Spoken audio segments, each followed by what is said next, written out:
Tupelo Honey Miracles, Season 2, Episode 7, Soaps, Oils, and Perfumes. Welcome back to the Honeycomb Hideout. I'm Habaka KFJ, best-selling author, classic vocalist, radio host, and storyteller. You're in a place where music, stories, books, community, and local adventures come together. So, go and grab your favorite beverage and sit back and relax. Find the room that's right for you. For the month of August, I'll be doing a series entitled Tupelo Honey Miracles. We all have them, and I wanted to share a few of mine. So, are you ready, honeybees?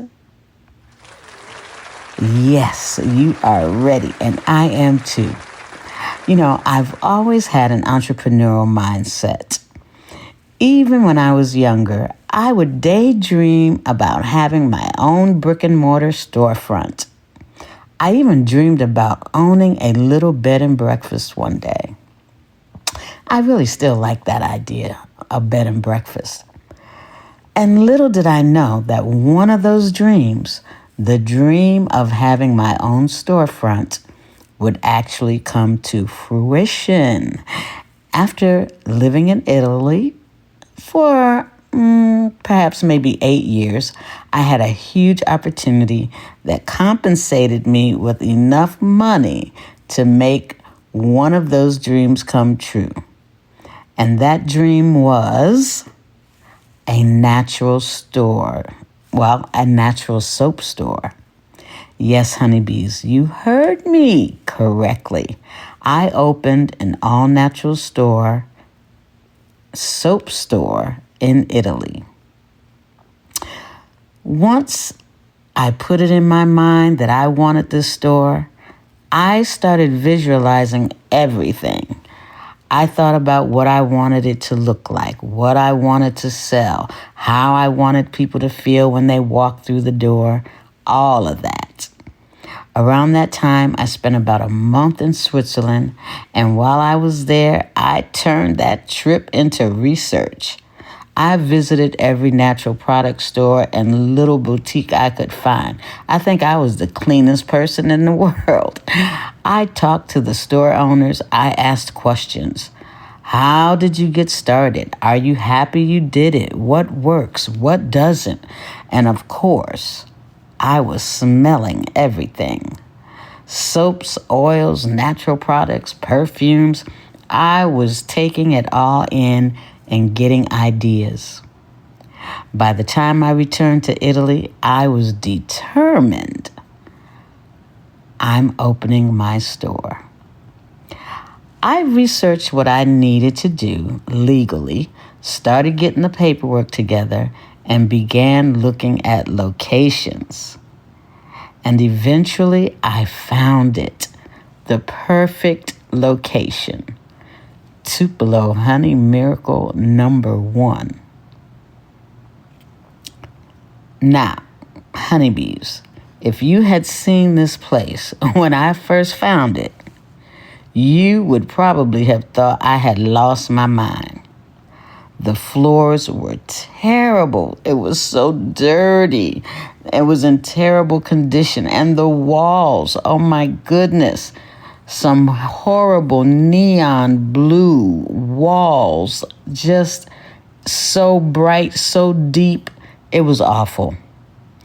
But here's something about me.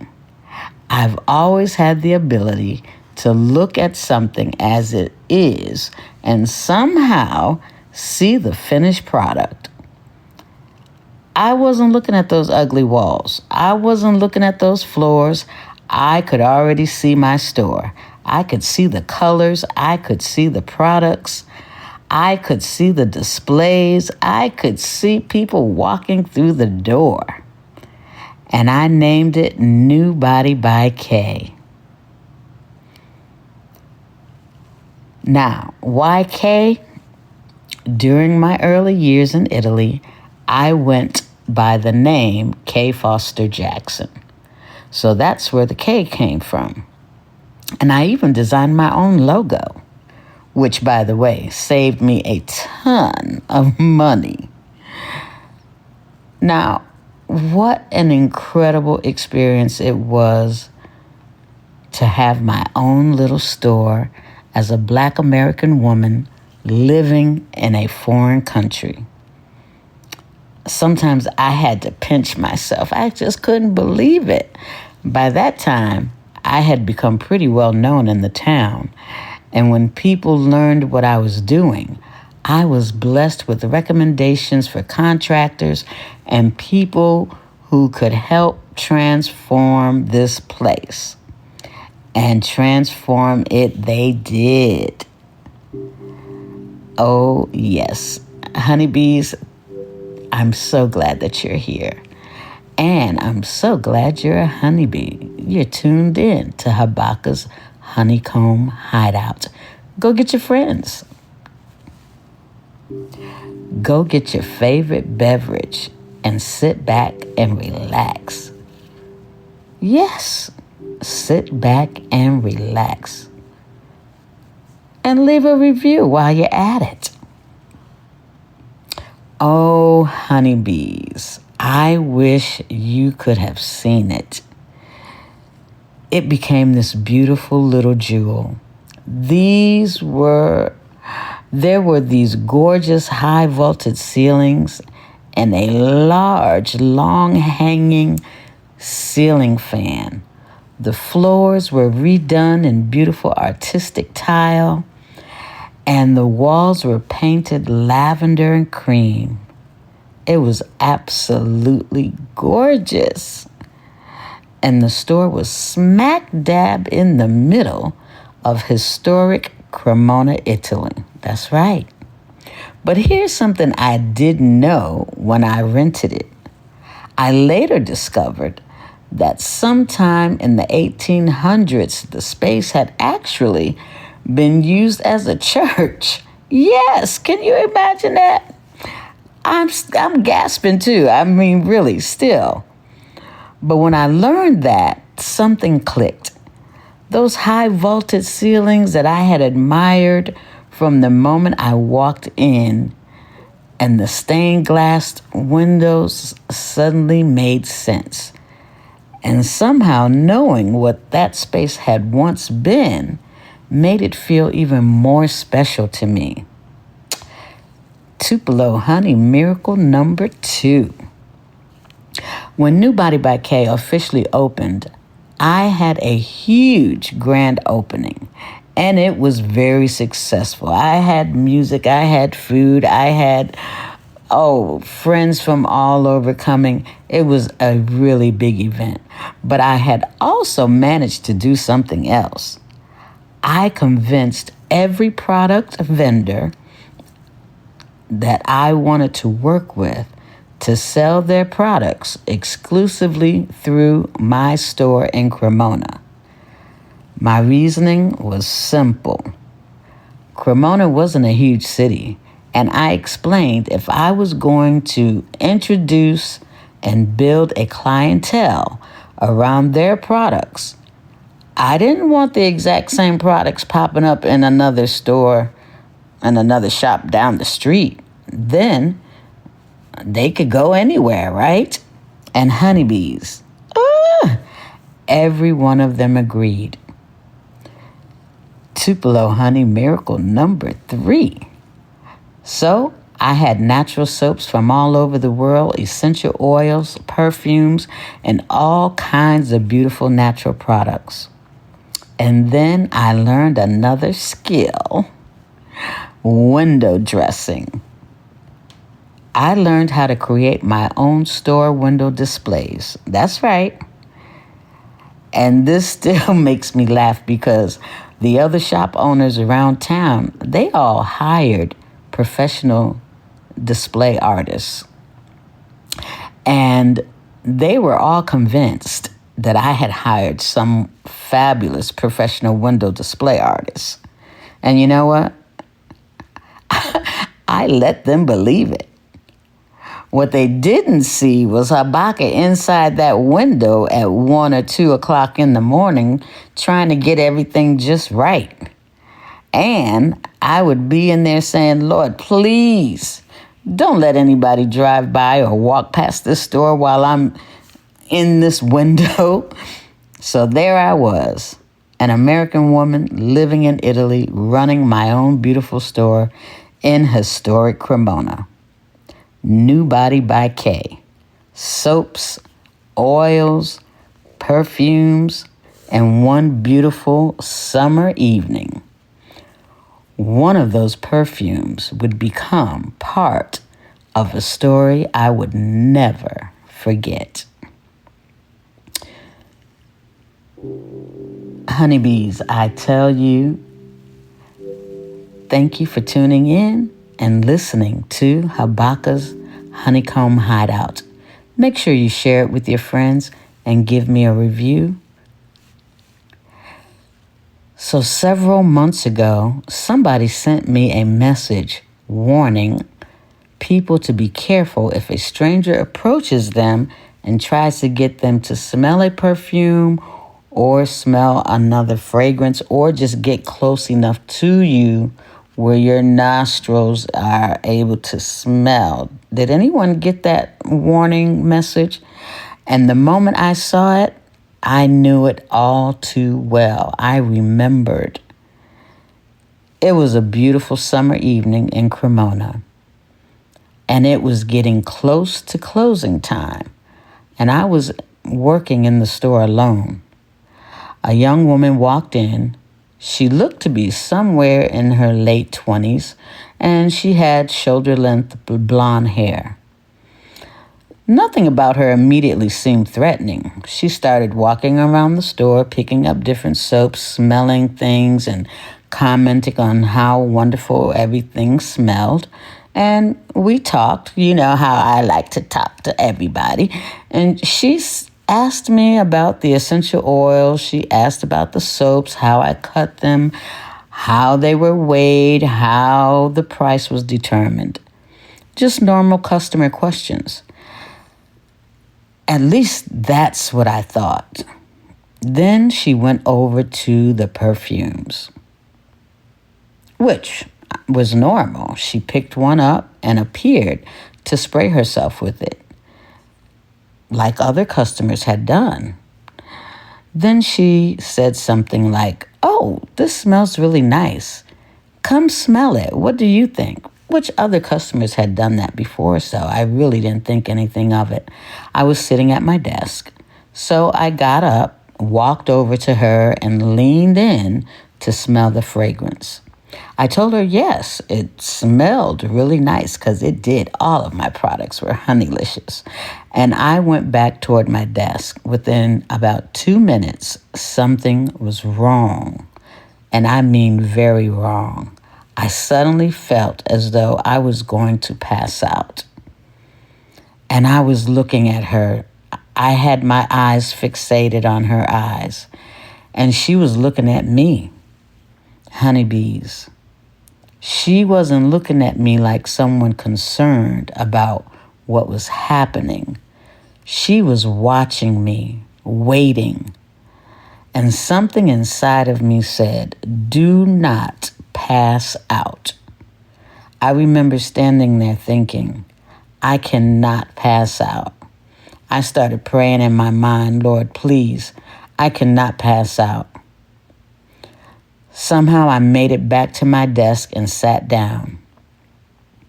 I was holding on to the underside of that table just to keep myself upright.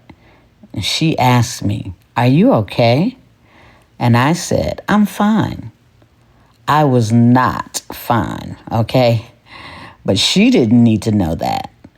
Then she started asking me more questions. And I tried to keep my voice normal. At one point, she wanted me to get up and show her another perfume.